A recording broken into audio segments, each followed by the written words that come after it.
नमस्कार। अच्छा, कभी सोचा है कि ये दिन और रात आखिर होते कैसे हैं? या फिर साल कैसे बदल जाता है? अरे इसका जवाब ना पृथ्वी की दो कमाल की गतियों में छिपा है। तो चलिए साथ में निकलते हैं एक सफर पर और अपनी दुनिया के इन रहस्यों से पर्दा उठाते हैं। ये तो हम सब सुनते आए हैं कि पृथ्वी मतलब हमारी धरती सूरज का चक्कर लगाती है। पर कैसे?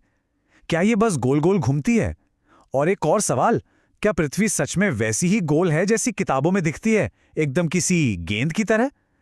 आज इन्हीं सवालों की तह तक जाएंगे। तो अपनी खोज शुरू करते हैं।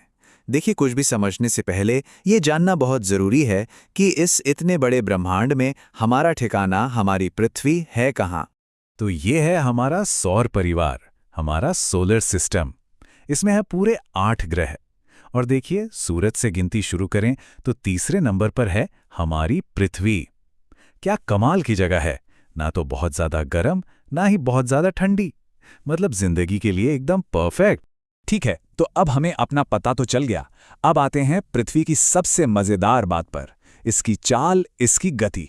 हमारा ये जो ग्रह है ना, ये एक पल के लिए भी नहीं रुकता। और मजे की बात यह है कि ये एक ही समय में दो अलग अलग तरह से चल रहा है। हाँ, सही सुना, एक ही वक्त पर दो तरह की गतियां। और यही दोनों मिलकर हमारे ग्रह पर जो कुछ भी होता है, मतलब जिंदगी का हर एक पहलू, उसे तय करती हैं। तो पहली गति है घूर्णन, यानी रोटेशन।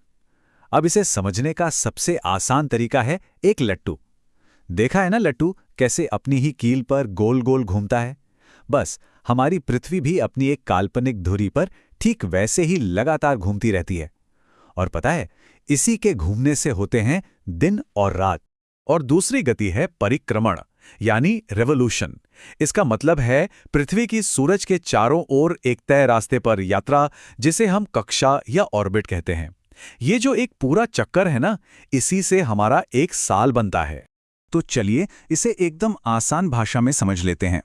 घूर्णन यानी अपनी जगह पर घूमना, इससे हमें मिलते हैं दिन और रात। और परिक्रमण यानी सूरज का चक्कर लगाना, इससे बनता है हमारा पूरा साल।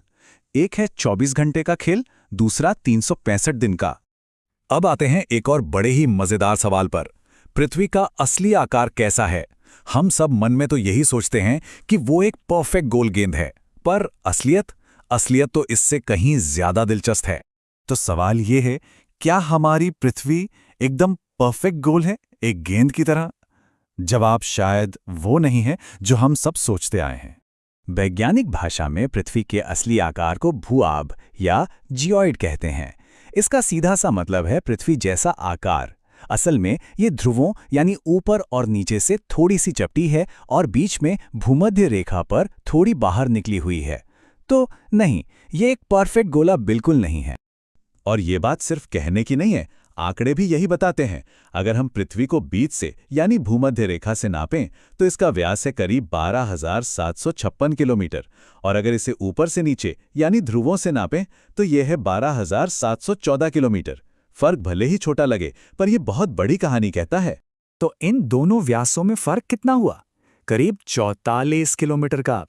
बस यही 44 किलोमीटर का अंतर ये साबित कर देता है कि हमारी दुनिया एक परफेक्ट गोला नहीं है, बल्कि बीच से थोड़ी फूली हुई है। चलिए अब हम अपने आखिरी लेकिन शायद सबसे जरूरी टॉपिक पर आते हैं, पृथ्वी का अपनी धुरी पर झुकाव। ये सुनने में तो एक छोटा सा झुकाव लगता है, पर इसके असर बहुत बड़े हैं। लेकिन झुकाव को समझने से पहले हमें अक्ष या एक्सिस को समझना होगा। ये बस एक काल्पनिक सीधी लाइन है जो पृथ्वी के बिल्कुल बीच से होकर गुजरती है और उत्तरी और दक्षिणी ध्रुवों को जोड़ती है। इसी लाइन के सहारे हमारी पृथ्वी घूमती है। अब जरा इस तस्वीर को ध्यान से देखिए। ये तस्वीर पृथ्वी के सबसे बड़े रहस्यों में से एक को खोलती है। ये साफ साफ दिखाती है कि पृथ्वी का जो अक्ष है वो एकदम सीधा नहीं है, बल्कि थोड़ा सा झुका हुआ है। अब इस झुकाव को ना दो बहुत जरूरी एंगल्स या कोणों से समझा जा सकता है। चलिए जरा इन पर गौर करते हैं। पहला और सबसे जरूरी कोण है 23.5 डिग्री, 23.5 डिग्री। यही वो कोण है जिस पर पृथ्वी का अक्ष झुका हुआ है। इसे एक तरह से जादुई नंबर भी कह सकते हैं, जिसके बारे में हम आगे और भी बात करेंगे। और दूसरा कोण है 66.5 डिग्री। ये कोण बनता है पृथ्वी के अक्ष और उसकी कक्षा के तल के बीच। अगर इन दोनों कोणों को जोड़ दें तो बन जाता है एक समकोण, यानी पूरे 90 डिग्री। तो आज हमने क्या क्या मुख्य बातें जानी। पहली, पृथ्वी सूरज से तीसरा ग्रह है। दूसरी, ये दो तरह से चलती है, घूर्णन और परिक्रमण। तीसरी, इसका आकार परफेक्ट गोल नहीं बल्कि भू आभ है। और सबसे जरूरी बात, इसकी धुरी सीधी नहीं बल्कि 23.5 डिग्री पर झुकी हुई है। और अब जाते जाते एक सवाल आप सबके लिए। ये 23.5 डिग्री का झुकाव सुनने में तो बहुत छोटा लगता है ना?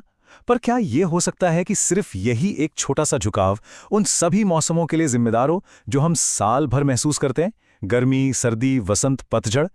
इस पर सोचिएगा जरूर, तब पता चलेगा कि हमारा ग्रह वाकई में कितना अद्भुत है।